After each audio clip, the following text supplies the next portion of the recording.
అందరికీ నమస్కారం.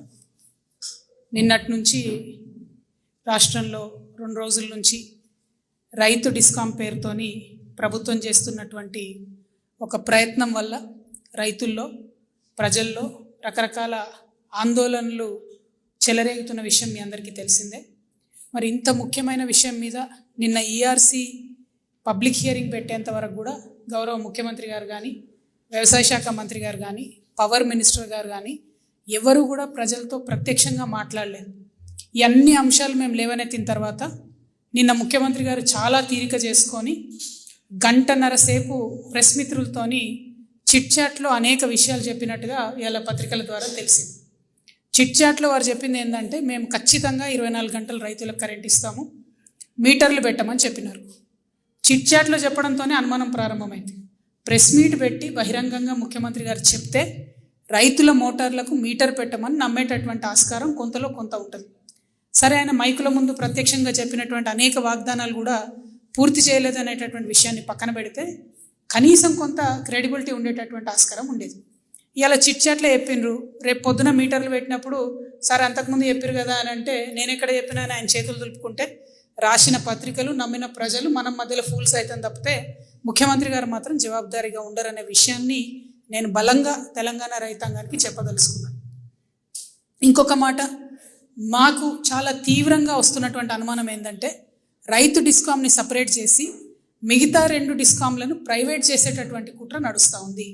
ముఖ్యమంత్రి గారు ఏమన్నారు చిట్ చాట్లో, నేను రైతులకు 24 గంటలు కరెంట్ ఇవ్వకపోతే ఎన్నికలకు పోనని చెప్తున్నారు, మోటార్లకు మీటర్లు పెడితే ఎన్నికలకు పోనని చెప్తున్నారు. నేను ఛాలెంజ్ చేసి అడుగుతా ఉన్నా ముఖ్యమంత్రి గారిని, మీరు మిగతా 2 డిస్కామ్లు ప్రైవేటైజ్ చేయను, ప్రైవేటైజ్ చేస్తే ఎన్నికలకు పోను అనే మాట చెప్పగలుగుతారా? చెప్పేటటువంటి ఆస్కారం ఉందా? చెప్పాలని చెప్పి నేను డిమాండ్ చేస్తూ ఉన్నా. ఎందుకంటే నిన్న 2-3 రోజుల ముందు కేంద్ర ప్రభుత్వము ఒక కొత్త జీవో తీసుకొని వచ్చింది. జనరల్గా మనం రిన్యూవబుల్ ఎనర్జీ, సోలార్ ఎనర్జీని పెద్ద ఎత్తున దేశమంతా కూడా పెంచుతున్నటువంటి సందర్భంలో బ్యాటరీలు ఏవైతే ఉంటాయో, సోలార్ ప్యానెల్స్కి బ్యాటరీస్ ఏవైతే ఉంటాయో అవి తయారు చేసేటటువంటి పరిస్థితి ఇండియాలో చాలా తక్కువ కంపెనీస్ దగ్గర ఉంది. 1-2 కంపెనీస్, ఒకటి రిలయన్స్ దగ్గర, ఇంకోటి అదానీ అనేటువంటి కంపెనీ దగ్గర మాత్రమే ఆ కెపాసిటీ ఉంది. మిగతా small and medium scale industries ఎవరైతే సోలార్ ప్యానెల్స్ తయారు చేస్తారో, సోలార్ బ్యాటరీస్ తయారు చేస్తారో వాళ్ళంతా కూడా చైనా నుండి అవన్నిటిని కూడా తెచ్చుకొని అసెంబుల్ చేసి అమ్ముతూ ఉంటారు. మెజారిటీ బిజినెస్ వాళ్ళదే ఉంటుంది.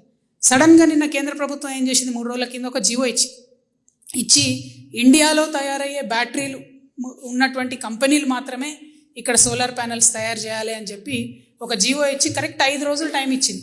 జూన్ 1 నుంచి అమలవుతుందని చెప్తుంది. అంటే ఈ చర్చ అంతా ఎందుకు జరుగుతుందంటే, ఎప్పుడైతే రైతులు ఆనాడు ఉద్యమం చేసినప్పుడు ఎలక్ట్రిసిటీ రెగ్యులేషన్స్ ఈ దేశంలో బిల్ ఆగిపోయిందో దాన్ని తిరిగి తీసుకొచ్చేటటువంటి కుట్ర కేంద్ర రాష్ట్ర ప్రభుత్వాలు 2 కలిపి చేస్తున్నాయి.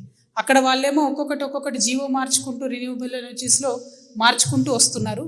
ఇక్కడ వీళ్ళేమో దానికి తగ్గట్టుగా ముందే డిస్కామ్లు ఏర్పాటు చేసి ప్రైవేటైజేషన్కి తొవ్వలు తెరుస్తూ ఉన్నారు.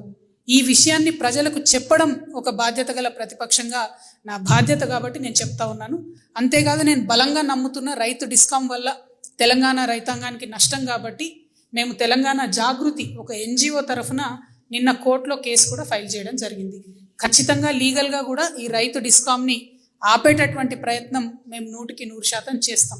ఈ ప్రయత్నం మంచిది కాదు, ఇది విరమించుకోవాలి. 2 ఈఆర్సీ కేవలం ఒక ఏసీ గదిలో హైదరాబాద్లో పెడుతున్నారు.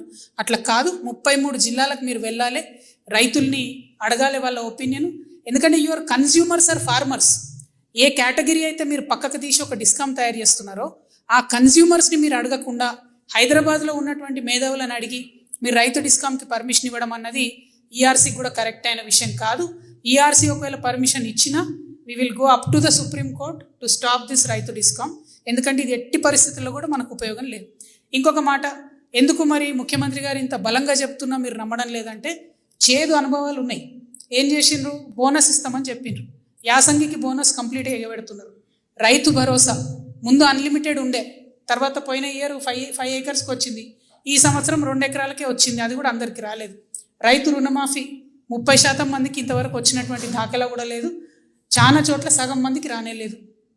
అదేవిధంగా కొనుగోలు, చివరి గింజ కంట కొంటాం, తడిసిన కొంటాం అన్నారు, ఇంతవరకు కొన్నటువంటి పరిస్థితి లేదు. రైతులకు కన్నీళ్ళు మిగిలినటువంటి పరిస్థితి ఉన్నది.